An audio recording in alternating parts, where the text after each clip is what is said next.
Hello and welcome to the podcast. This is Ron's Amazing Stories. We have stories that should thrill you a little and chill you a little. It's amazing. You will hear adventures sent in by you guys, classic stories from the pulp mags, and episodes from the golden age of radio. We have special segments like Ghost Stories with Sylvia. That's amazing. And the Paranormal with Jason. I think we're going to have a lot of fun. So settle in for the next hour and enjoy the show. Oh, and you just might want to prepare yourself to be taken away from today.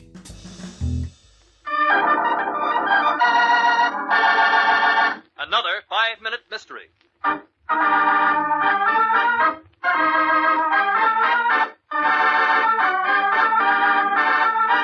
This 5-minute mystery is being brought to you by the Apedails. Who are they? Well, stay with the show today and you'll find out. It's going to be pretty cool. Now, does this have anything to do with our story? No. But as always, that just doesn't matter. It is late afternoon in the sheriff's office at the old City Hall building, which also serves as county seat and police headquarters for a group of small northwestern towns.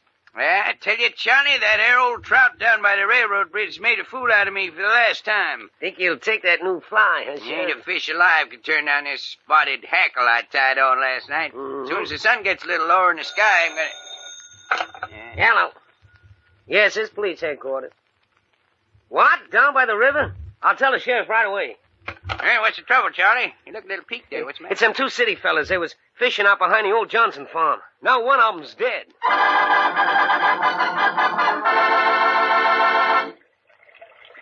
I left Uncle Bill's body just the way I found it, Sheriff. My name is Harold Kendall. His name was Olson. Yeah, looks like he tripped on the roots at the edge of this steep bank and smashed his head against them rocks down by the water.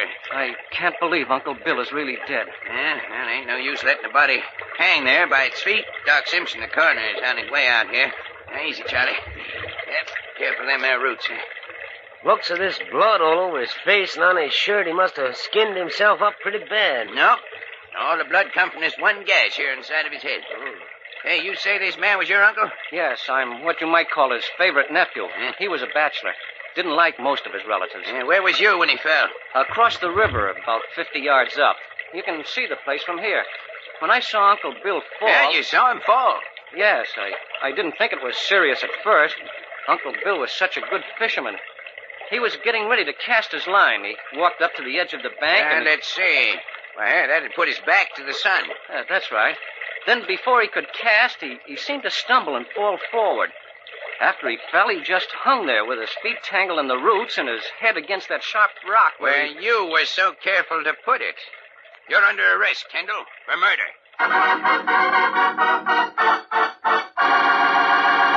How does the sheriff know it was deliberate murder? Do you know the clue? We'll have the answer in a moment, but first...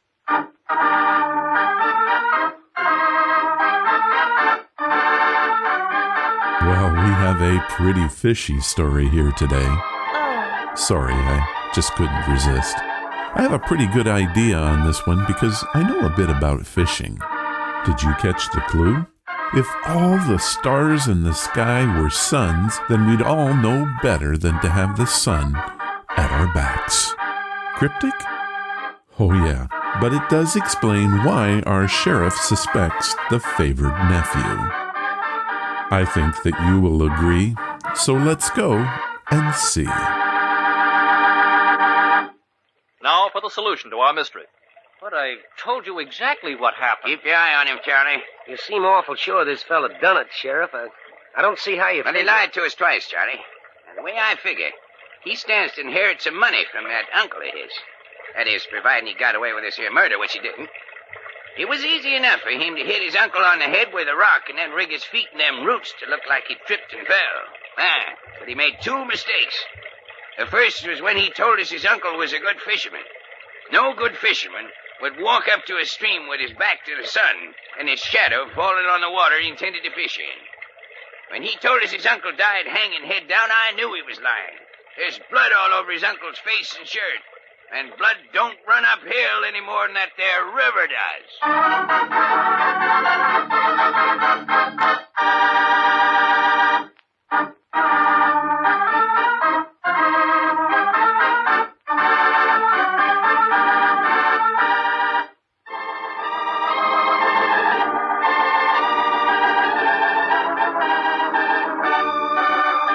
Well, I was right about the sun, but I messed up on the fact that blood does not run uphill, which it doesn't. I guess I have to pay better attention.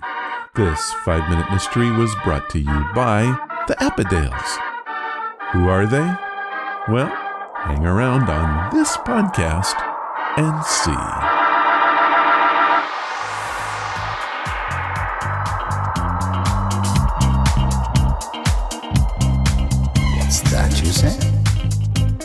Welcome to the podcast. Why do you always say that? Well, because it's true, kind of a hello, you know? Anyway, on the show this time, we have Stephen Fry, Possible Peach, Berklie and Cody Apedaile, and, of course, Abraham Lincoln. Ron, just who are those people? Although, I think I've heard of that Lincoln fellow. I should hope so. Well, they all have stories to tell us, and after all, isn't that why we're here today? That's true. That is true. Good deal. So let's get this started with Stephen Fry.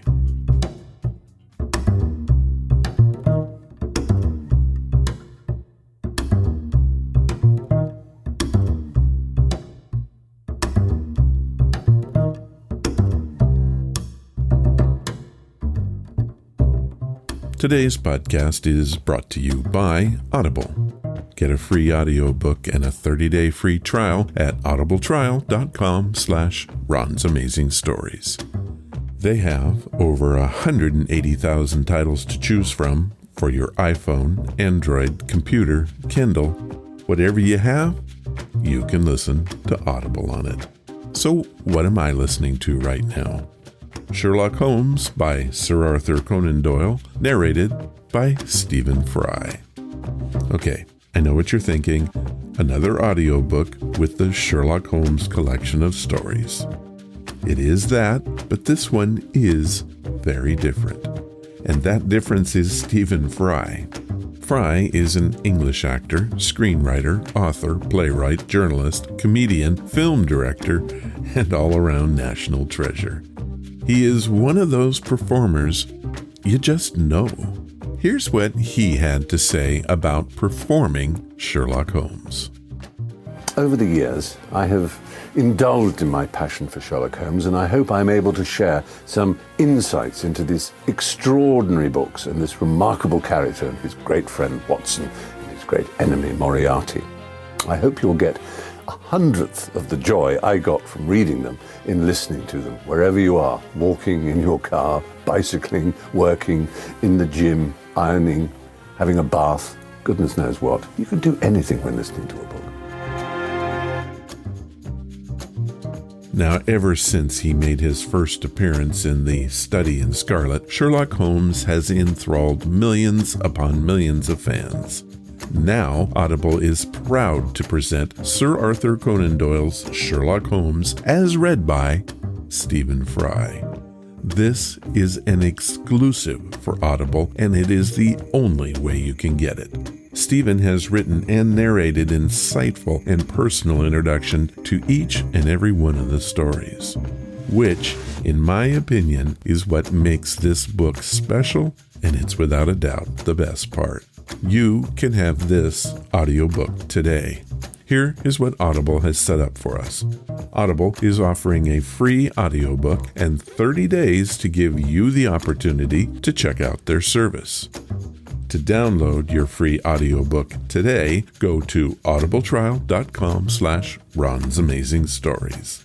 Again, that's audibletrial.com/Ron's Amazing Stories. And you can get your free copy of Sir Arthur Conan Doyle's Sherlock Holmes. Thank you, Audible. And now, it's time for your stories. These are your stories, sent by you, for you.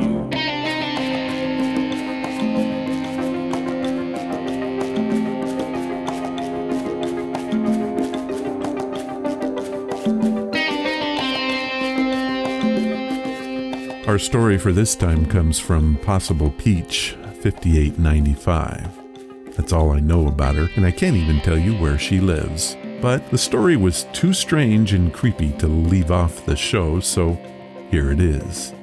Peach, if you want credit for this one, please contact me and let me know. Hello, Ron. I originally shared this story on Reddit in hopes that someone would have some ideas as to what this might be. I'll start with a little backstory. My boyfriend plows snow for the city that we live in. He is assigned a certain route, and that's what he does all season every time it snows. This year we haven't gotten a lot of snow. The only other time he's gone out was on Christmas Day, and then just a few days ago. He had the same experience both times. The first instance, Christmas night, he was plowing from 10 at night to 8 in the morning. Headphones in, doing his usual route. He goes to do one section of his route, which requires going around a cemetery. He gets done on one side, gets to the corner to turn right, and go down the next side. When all of a sudden he sees a weird light coming from the corner of the cemetery, where the two fences meet. He stops for a second to look, and then a woman appears, dressed in black with a hat and with 2 candles in each hand. She is completely covered in snow. My boyfriend rolled down his window, but she didn't say anything, and neither did he. He got freaked out, stepped on the gas, and went on with his route. When he came home in the morning, he told me about it. The first thing I asked was if it was a real person or if he thought it might have been a ghost. He looks me dead in the eyes and says, "I honestly don't know." The second instance was a few days ago.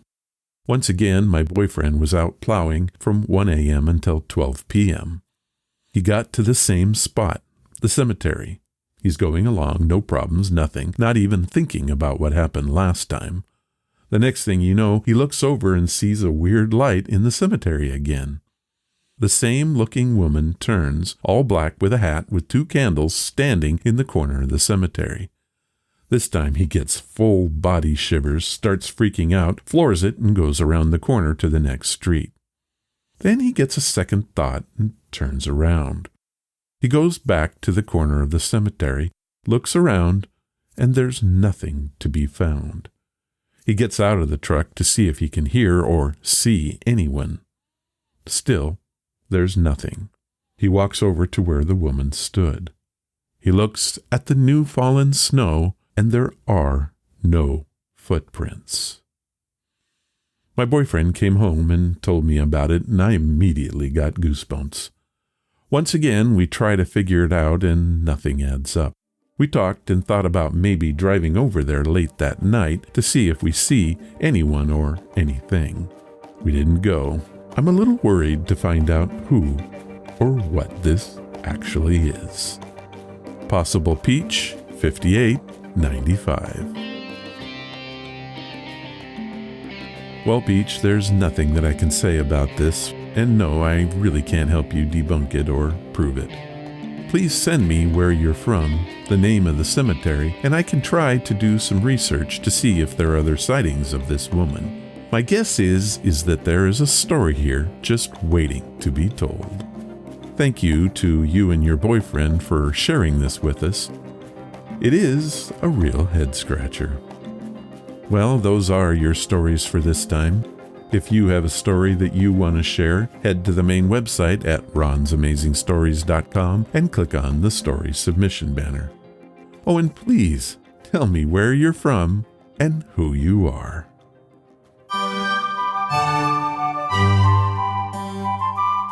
As read by Amazing Stories, read by amazing people. This time on As Read By, we have a family affair. Cody and Berklie Apedaile from Smithfield, Utah combined for our story. It was written by Berklie and is read for us by her husband, Cody. How about that? The story is a take on Valentine's Day that is, well, quite unique. We don't think about love much these days. Our thoughts have been full of politics, viruses, protests, and vaccines. But life goes on, so does love, and the forces that make it happen. The story is titled A Cherub's Dilemma and gives us a peek behind the scenes at the offices of Eros and his army of cherubs. It's all yours, Cody. Pink cubicle walls shuddered as Jerry shoved away from his desk and made his way to the elevator. Other cherubs poked their heads over cubicle walls to watch. Some tried to call out to him, looks ranging from concern to sorrow on their faces. No one knew that he had been thinking of quitting for a couple of days now. Their division was in charge of reviewing and cataloging client cases. As Valentine's Day was approaching, Jerry had hoped to review more successful cases. Instead, Jerry wearied of the growing number of broken hearts that flashed across his screen each passing day. He punched the call button and tapped his foot impatiently as each chime indicated the elevator's retrieval from lower floors. Jerry avoided eye contact as he waited, staring down at his polished black wing-tip shoes instead. He shut out the curious murmurs and focused on the chiming of the elevator. When at last the elevator arrived, Jerry moved to step forward, but found his way blocked by a pair of white wing-tip shoes. Slowly raising his head, Jerry took in the pristine white suit, red collared shirt, pink tie with a gleaming gold arrow tie pin, and lastly the blue eyes and blonde curls of Eros himself. Boss? Sir, Jerry stuttered in surprise. Eros flashed a gleaming smile. Going somewhere? Jerry felt his face flush as his mind went blank. I was just, fresh air? Maybe? He trailed off as Eros gave him a sad, knowing look.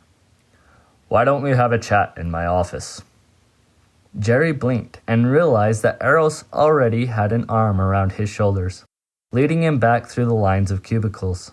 The other cherubs hurriedly ducked back to their own computers, and the air filled with the sound of clacking keyboards and clicking mice once more. Jerry hung his head in shame as they approached Eros' office. He hadn't meant to cause any trouble. Now, Eros said as the door clicked shut, tell me what the problem is. Jerry picked at his sleeve, avoiding eye contact again. Well, he started, the big day is coming up. It certainly is, Eros encouraged. And there's just so many unhappy clients out there, Jerry finished in a rush. It almost feels like true love doesn't exist anymore. Eros nodded sadly. I understand how you feel. I felt that way myself several times over the years. What keeps you going then? Eros reached for a remote on his desk. There was a TV monitor on the wall that flickered to life. Eros tapped a button and started a slideshow. The image showed a continuous stream of happy couples and families framed by hearts. Some images showed widows and widowers placing flowers on graves or sitting beside closed coffins. After a few minutes, Eros paused the slideshow. True love never dies, Eros said thoughtfully, fingering his gold arrow tie pin. All of those unsuccessful cases? Well, they're just cases that weren't meant to be. It does get frustrating and depressing every now and then, but that just makes the actual successes that much sweeter. Jerry nodded thoughtfully. I guess that's true. Let me show you something else that's given me courage the last couple of years. Curious, Jerry watched the screen flicker and a video pop up in place of the slideshow. I recorded this last year and wouldn't be surprised if he does it again, Eros explained. If you ever get discouraged, think of this young lad's efforts. He doesn't know if the clients he helps find true love or not. A tall young man entered the video frame wearing one of the most interesting outfits Jerry had ever seen. The man was covered head to toe, but the shirt and leggings he wore were skin-colored, and there was a puffy white diaper pinned around his waist. His wings were a dirty, imperfect imitation of Arrow's own gleaming feathers, and they were strapped to the man's shoulders with more flesh-colored material. Jerry watched in amazement as the man boldly marched into a dirty warehouse carrying balloons and a glittery gift bag. "Is he one of ours?" Jerry asked. "No," Arrows chuckled. "He started this delivery business in my name on his own. Calls himself Cupid of all things. If you were to watch more of his deliveries, you might spot a cherub or two tagging along with arrows at the ready." In the video, the man waited patiently as the warehouse workers gathered on the floor and the intended recipient was pushed out to the middle. The worker blushed bright red as the diapered lad loudly read a heartfelt poem and handed over the balloons and gift bag. As he walked away, Arrows paused the video and gave Jerry a wink. Surprised, Jerry found himself smiling. The lad in the video was utterly ridiculous, but his work wasn't much different from what the company did. "I suppose there's hope after all," Jerry admitted. Arrows nodded. "Would you excuse me, sir? I should return to work." "But of course," Arrows said with a smile. Jerry slowly walked back to his cubicle, determination welling in his chest. He sat back at his desk and drummed his fingers on the edge as he sucked in a steadying breath. With a click of his mouse, he opened the next pink file in his queue. A young couple smiled at him over bubbling champagne glasses. He carefully reviewed the notes beneath the image and recorded the data on the specialized Cupid tracker that determined if relationships were successful or not, according to the data inputted. After several minutes of careful typing, Jerry at last hovered his mouth over the tracker's red button that prompted, "True love?" Sucking in a breath, he closed his eyes and clicked the button. If successful, his computer screen would fill with bubbly hearts. If unsuccessful, a cracked heart would flash on his screen. Bracing himself, he opened his eyes. Pink and red bubble hearts filled his screen. Jerry sat back in his chair with a sigh of relief. Tension drained from his shoulders as he saved the file and opened a new one. There were no other successes in his queue for the rest of the day, but Jerry clung to that one success and Arrow's words that true love never dies. Not every couple was meant to be, but every couple deserved a chance. As he clocked out for the night, Jerry looked out the windows at the world and wished all a happy Valentine's Day.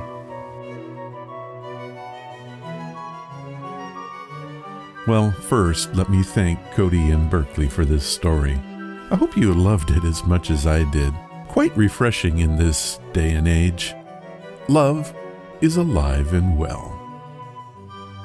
In the story, Berklie described a man who wore skin-colored clothing and a puffy white diaper pinned around his waist. If that sounded plausible, it is. Cody does this in real life and is part of the inspiration for this story. He runs a delivery business through Facebook called Cupid Delivery. Berklie is starting a brand new website to share her stories. It's called BA Storytelling, and I will have a link for it in the show notes. A bit about the characters in our story. In Greek mythology, Eros is the god of love. His Roman counterpart was Cupid. In the earliest account, he is a primordial god, while in later accounts, he is described as one of the children of Aphrodite and Ares. Cherubs, on the other hand, are winged angelic beings described in biblical tradition as the attendants of God. However, at some point they lost their biblical rank and became the image of Cupid in ancient artworks. A fall from grace, or just a misunderstanding? Who can say? Again, I want to thank both Cody and Berklie for sharing their talents with us. Truly, an amazing story.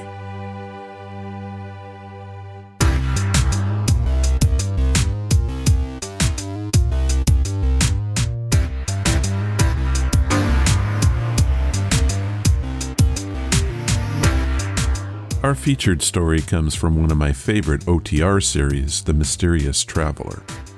It is a time travel tale, but with a twist. What if you could go back in time but not need your body? That is the premise for this one. With President's Day just around the corner, I thought that we should visit 1865 and President Lincoln. What do you say we do just that? The adventure is titled The Man Who Tried to Save Lincoln, and it first aired on February 7th, 1950.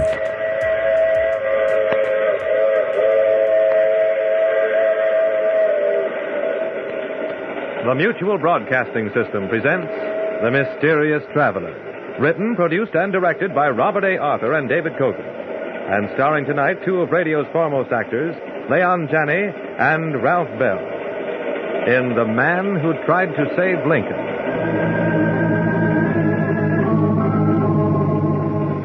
This is The Mysterious Traveler, inviting you to join me on another journey into the realm of the strange and the terrifying. I hope you will enjoy the trip, that it will thrill you a little and chill you a little. So settle back, get a good grip on your nerves, and be comfortable, if you can, as we hear the strange story that I call The Man Who Tried to Save Lincoln.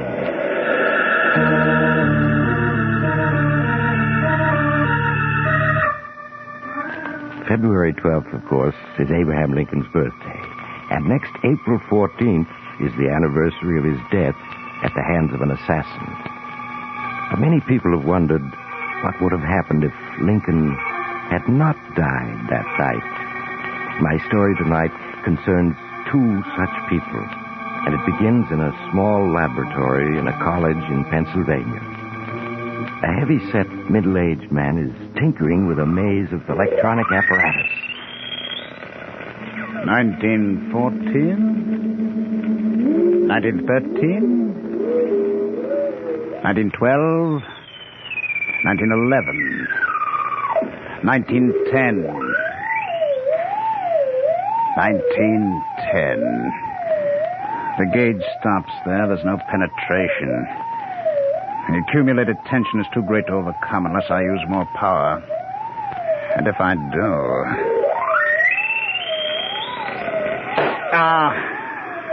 just as I expected, the field coil blew out. 39 years penetration, and there I stick. Maybe if I get a more powerful tube. Hello, Professor Hodges speaking. Professor Hodges? This is Miss Erskine. Mrs. Erskine? Oh, Professor Hodges, you've forgotten.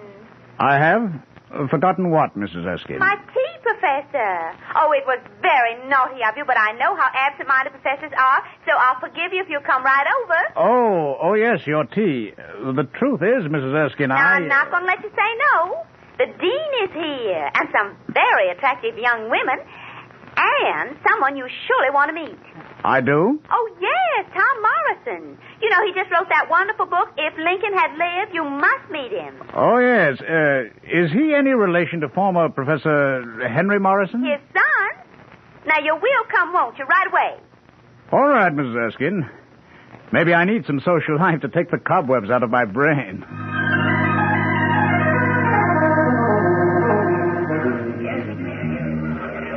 Professor Hodges, I'm so glad you could come, even if I did have to remind you. And I want you to meet Tom Morrison. This is Professor Hodges. How do you do, sir? Glad to meet you, Mr. Morrison. Mr. Morrison has just been telling me about his book, If Lincoln Had Lived. It is fascinating. It is simply fascinating. It is... Oh, but there's Lucy Johnson, and I must see her, please, you two. Just excuse me, because... Oh, Lucy! Lucy, dear, I want to speak to you, dear. Now, just wait a minute. Mrs. Erskine was telling me you're a physicist, Professor Hodges. Electronics. Yes, that's my line. I've heard of your book, Mr. Morrison, If Lincoln Had Lived. Tell me, what would have happened? Well, as I was just telling Mrs. Erskine, I think tremendous things would have happened. Such as? I think Abraham Lincoln would have managed things so wisely that at the end of the war between the states, the whole nation would have recovered in 10 years. Oh, yes? Go on. There would have been no bitterness. And as a united nation, we'd have forged ahead much more quickly to take our place as a world leader. Yes, I can see how that would be. Why, we'd have been so strong in 1914 that we'd have prevented World War I by our very threat to intervene. Then there wouldn't have been any World War. Well, certainly the chances against it would have been much greater. Mr. Morrison, Tom, I am glad I came here today. I think you're the man I need. Need? In what way? I'm in the middle of a tremendous experiment. I need a man with imagination. That's you. I need a man I can trust. You again.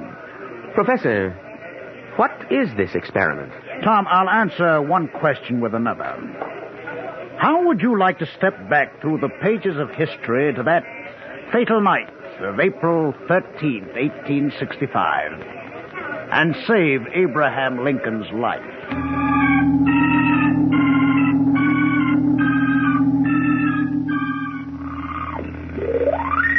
These are the instruments I've been working with, Tom. They don't look like much, I guess, but they work.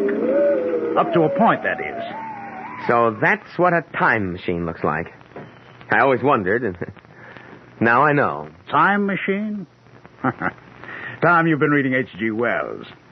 You and just about everybody else, I suppose, think of a time machine as an invention which could carry people back and forth through time like an automobile carries them along a road.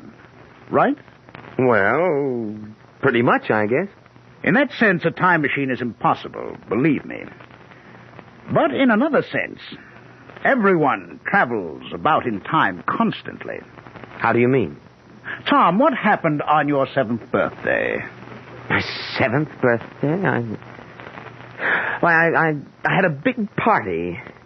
Yeah, I got a pony for a present. Rode that pony all over the lawn. You see, Tom? Just now you traveled backwards 25 years in time, mentally. Well, say, I did, didn't I? I think I see what you're getting at. You can travel through time mentally, if not physically. That's it. And this machine here is just a refinement on that principle. If I used you as a subject, Tom, and focused it at some special date in history when I knew people were present at this spot... Yes? The electronic circuits would take your own brain waves, your memory pattern, your personality, if you want to call it that, amplify it millions of times, and push it back into the past, into the mind of some person at that particular spot at that particular time. You mean that my brain pattern would be impressed upon the brain of some man living in the past?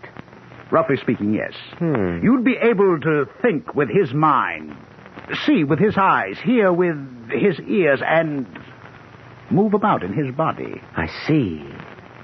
There are difficulties. For instance, suppose your mind finds itself inside the brain of a very strong-willed individual. Yes? You will probably be helpless, unable to influence his actions in any way. You see, you'll be dominated. I see. On the other hand, an easygoing or weak-willed person would be subject to your will. Mm-hmm. Then you couldn't always be sure of just what would happen when you made an excursion back into the past. Unfortunately, no. But that can't be helped. There are other difficulties. Right now, my main tube isn't big enough. I can't achieve penetration further back than 1910. 40 years. I have a bigger tube coming that should extend the range at least to 100 years. But while we wait for it, suppose we do a little experimenting. What kind of experimenting, Professor? Tom, tomorrow, how would you like to go on a little jaunt back to the year 1912?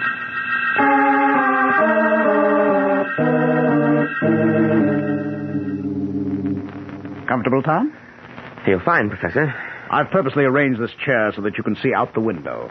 You see the public library across the street? Yes. It was, erected in 1912, wasn't it? The very year you're going to visit. Did you know your mother was one of the first librarians there? Yes. It's family history that she met Father when he went in to get a book. He was so bowled over, he forgot the book. He also forgot to sign the library card in the back of it. I have the very book right here. The Life of Lincoln. The same book. It looks as if it hadn't been read in 40 years. It hasn't. Here's the card. Here's the line where your father should have signed his name. Perfectly blank.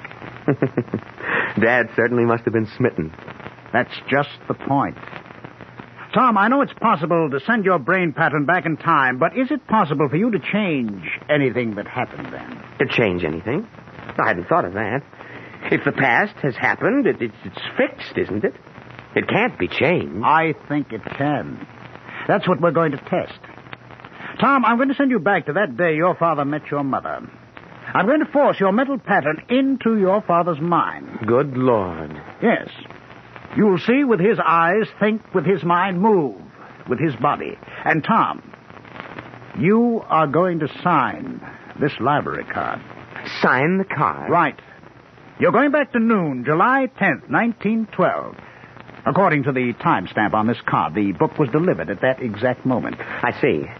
And I'm to sign the library card that never was signed. I'm to alter the past. If you can. Maybe you won't be able to. But try, Tom. Try. Concentrate every power of your mind on it. I will. But you have the book and the card here. They're not in the library. Ah, they are. Back in 1912. Oh, of course. I was forgetting. Ready? Yes. Sit back. Relax. I'll attach the headpiece. There. Now concentrate your mind on the thought, noon, July 10th, 1912. Repeat it over and over mentally. I understand. It'll take a few seconds. You may experience a period of dizziness. Be prepared for anything. Noon, July 10th, 1912. Noon, July 10th, 1912. Noon, July 10th, 1912. Noon, July 10th, 1912. Mr. Morrison, what is it? Are you ill? I felt dizzy for a moment. Where am I? Well, this is the public library, and I have the book you called for, The Life of Lincoln. Why are you staring at me so oddly, Mr. Morrison? You? I've never seen you before, have I? Why, no. I'm Miss Andrews, the assistant librarian. I just started work here today. Miss Andrews. Is this July 10th, 1912? Why, yes, of course. Oh, what time is it? Well, the clock is just striking noon. Oh, yes, of course. Why did I ask that? I know perfectly well it is. It's as if there were a voice in my mind. It's odd. Are you sure that you feel all right, Mr. Morrison? Of course I do. Just a little giddy. That's the effect of love at first sight. Mr. Morrison. Oh, I mean it, Miss Andrews. Will you have lunch with me? Now, right away, so we can talk. Why, of course I will. Thank you, Miss Andrews. Get your hat. It is lunchtime, isn't it? Why, yes, I believe it is, Mr. Morrison. But the book. Don't you want me to sign it out for you? Oh, bother the book. Lincoln can wait. But there's something. Yes? I'm trying to remember something. The card. Yes, I have to sign the card. Well, not if you don't wish the book. Yes, but I do. Something tells me I must. I don't know why. Give me the card, please. Yes, of course. And a pen. Here you are. Now, I'm feeling busy again. My name, Tom. No, not Tom. Henry. What's wrong with me? Henry Morrison. There. Now, Mr. Morrison. Mr. Morrison, can I get you a glass of water? Something.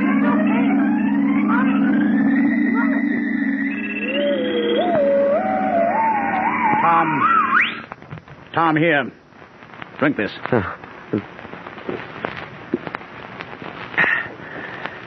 Thanks, Professor. Oh, it's better. I am over my dizziness. What happened? Tell me.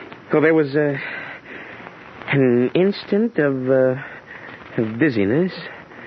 Then I opened my eyes, and Professor, I was standing in the public library, talking to a young woman. The woman who was later to become my own mother. Go on, Tom. Yes, it was noon, July 10th, 1912, and I seemed to be inside the mind of someone else. Someone who went on talking and acting as if I didn't exist. Of course. Your mental pattern was being superimposed on his mind. Your father-to-be. Yes. Yes, I tried to make him realize I was there. I exerted all my willpower. Then I think he signed the library card. And I'm not sure. Everything got far away and dark then, and I was sitting here with you back in 1950. We'll know in a moment if he did sign the card. If you did change the past, Tom. I'll open the book. If the card was signed, the signature will be there now. It'll have to be there. Look. It's signed. Henry Morrison. My father's signature. And look. He started to sign it Tom, and then he crossed out the Tom and wrote in Henry. That proves your personality was dominant for a moment. We can do it, Tom. We can reach back into the past and save the life of Abraham Lincoln. And change the whole course of world history since 1865. As soon as the bigger tube gets here, we'll try further tests, send you back further. Tom, how would you like to be present to hear Lincoln deliver the Gettysburg Address?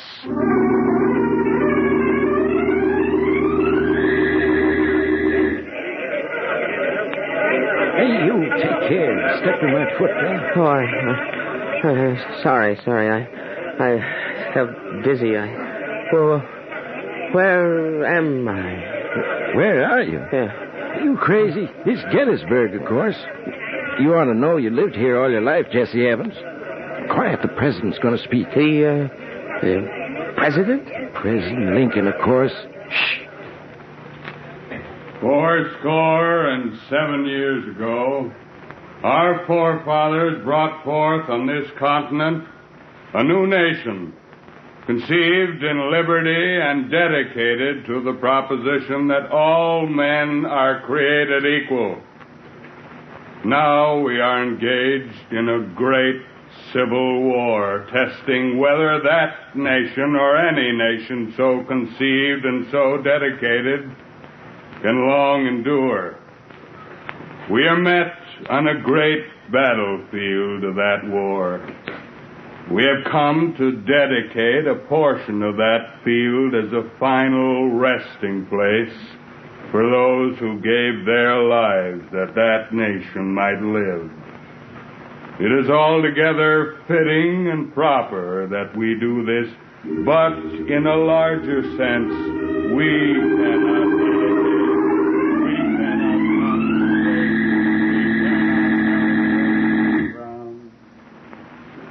Professor, I saw him. I saw Lincoln. And I heard him deliver the Gettysburg Address. And we've done it. We've achieved the penetration into the time we need. And we've proved you can stay there at least half an hour. It was terrific. There was a farmer named Jesse Evans, a simple fellow. I was able to control his actions without difficulty. And for 30 minutes, I saw Lincoln. Listened to him. Now I know I'm right. If Lincoln had lived, we'd all have a better world today. Tom, we'll leave for Washington tomorrow. We'll set up our instruments and equipment in the Ford Theater itself, where John Wilkes Booth shot Abraham Lincoln at about 10:15 on the night of April 13th, 1865. And you will return to that fateful night and prevent the shot from being fired.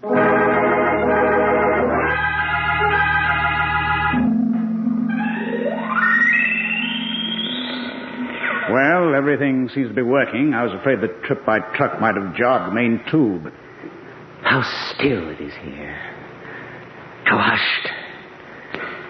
Listen to the silence, Professor.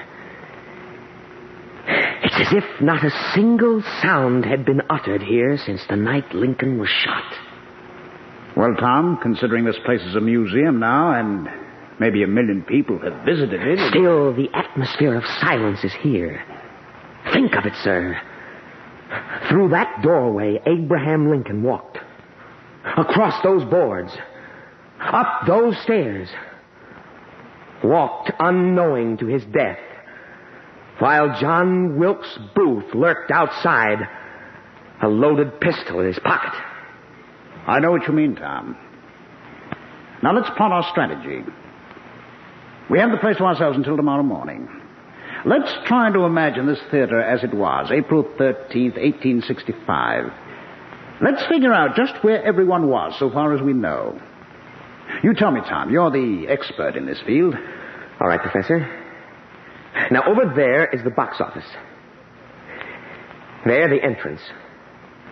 This was the auditorium. And there, of course, was the stage. Up there was the private box in which Lincoln and his party sat. I wish we could get the gadgets up there, but we can't. Have to work from down here. At about 9 o'clock in the evening, the President and Mrs. Lincoln entered with 2 guests. The play had already started. A ticket taker named Buckingham took their tickets, and an usher led them to their box. I see. Go on, Tom. At about 10 minutes past 10, John Wilkes Booth sauntered in. He spoke to Buckingham, the ticket taker. Then he went on upstairs toward Lincoln's box.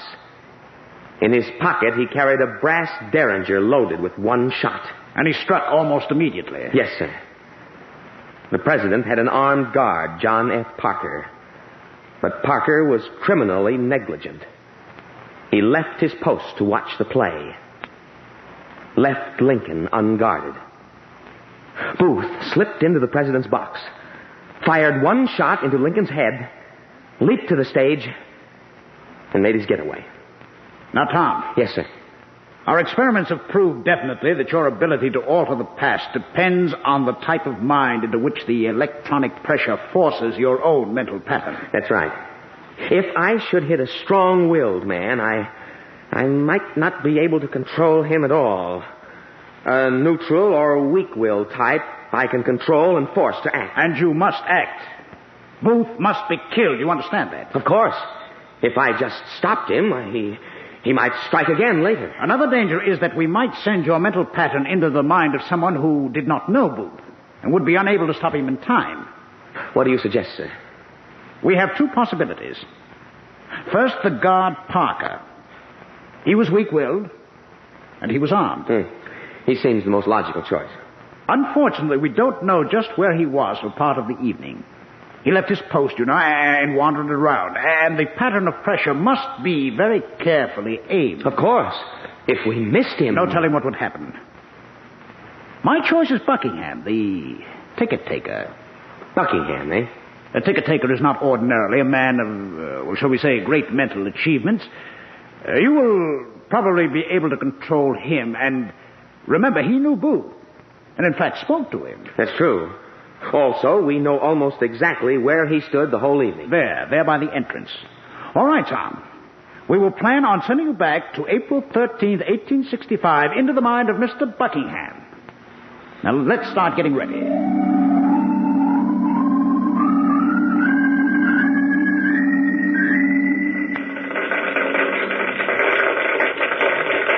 Steady, man, steady. You almost fell then. What's the matter, fella? You drinking again? Am I? Why, this is Ford's Theater, of course. What's wrong with you? Oh, I'm all right. Thanks. Just dizzy for a minute. So I'm there. On the scene. Ford's Theater. The night of the assassination of Abraham Lincoln. Yeah, what's that? What about Lincoln? He's here tonight, you know. Yes, I know. The lobby. Ford's Theater. April 13th, 1865. We've done it. And I can't fail. I can't. Quiet. The play's going on, you know. You mustn't disturb the president. No, The president. Yes. The president. He mustn't be disturbed. Oh, no, I'll see he's not disturbed. You're acting awful strange. You're talking odd. Well, who am I? Tell me, who am I? Is my name Buckingham? Buckingham? That's a good one. Tell him, Harry, is his name Buckingham? It can't be. You're Buckingham.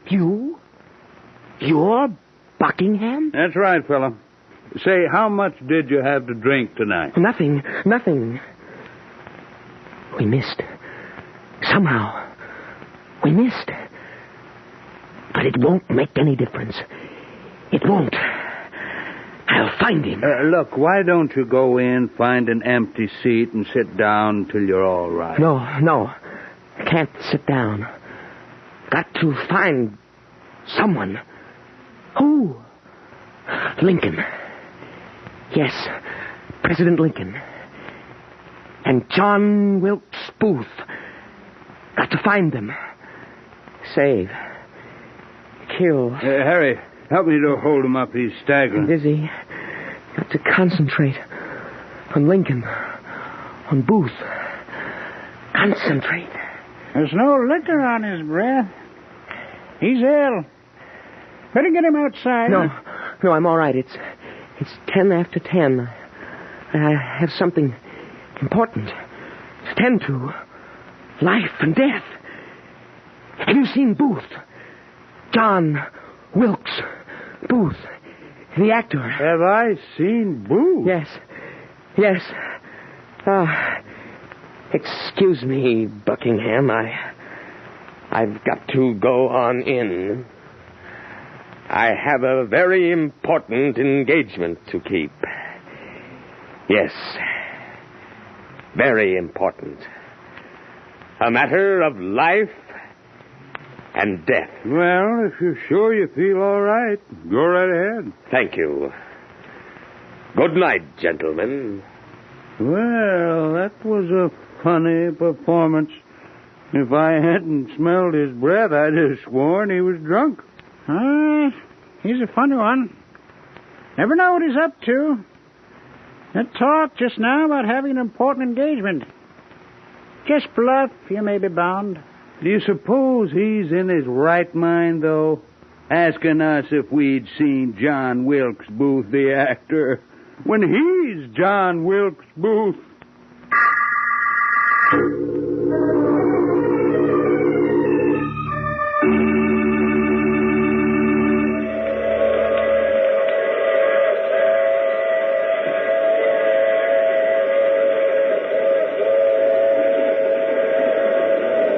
This is the mysterious traveler again.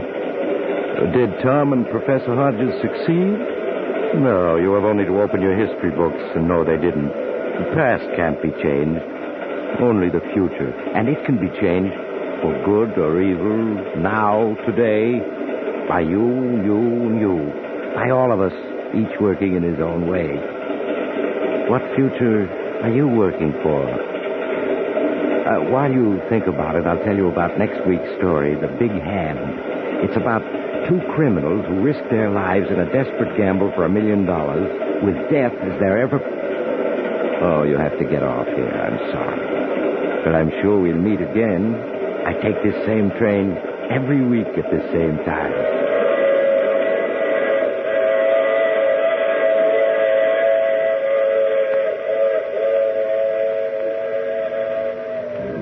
You have just heard The Mysterious Traveler with the title role played by Maurice Tarplin. In the cast were Leon Janney, Ralph Bell, Miss Leslie Woods, and Raymond Edward Johnson. Original music composed and played by Al Finelli. This is Bob Emmerich speaking. This is the world's largest network, the Mutual Broadcasting System.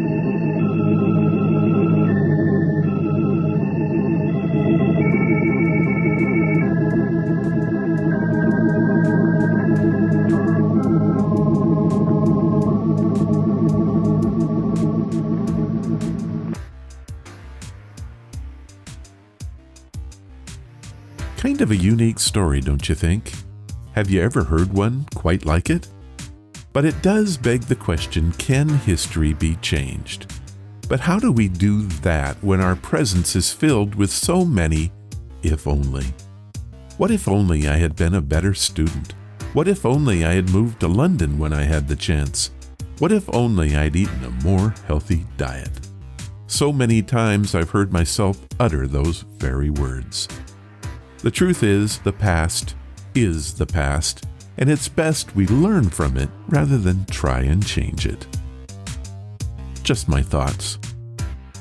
The Mysterious Traveler was an anthology radio series, a magazine, and a comic book. All three featured stories which ran the gambit from science fiction and fantasy to straight crime dramas of mystery and suspense. It ran from 1943 until September 16, 1952. That is quite the run, but the sad news is that only 75 of these fantastic shows survive today. Well, I hope you enjoyed this one. It is our RAS tribute to President's Day. I'm Gladdy, the dachshund, the face of Gladdy's Goodies. Are you worried about your pet's health? My parents were too, especially since I developed pancreatitis. They couldn't find any treats I could eat, so they made some. Our natural treats are healthy for all dogs, with and without health issues. We have lots of delicious flavors like chicken, turkey, salmon, sweet potato, beef, and more. With our homemade treats, you won't worry about the contents because they have no chemicals, fillers, or bad ingredients. Go to GladysGoodies.com now to get your fur friend a bag and pick them up some swag while you're there. You'll be glad you did. Remember, we have the treats and swag to make their tails wag. Again, that's GladysGoodies.com. Again, that's GladysGoodies.com.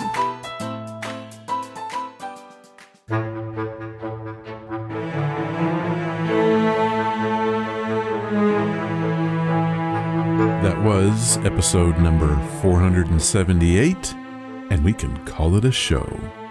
This time I need to thank Possible Peach 5895 and Berklie and Cody Apedaile. Such good stories this time.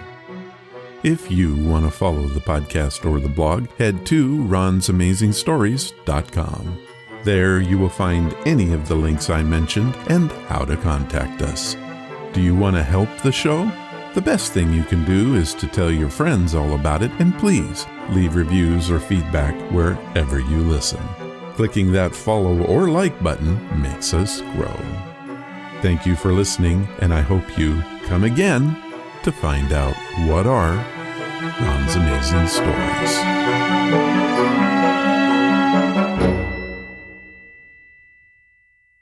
All of the vintage audio used in the podcast is believed to be in the public domain. Ron's Amazing Stories does not own the rights to any of the old-time radio used here. If you hold the rights to any of the shows played, please contact us immediately at ronsamazingstories.com.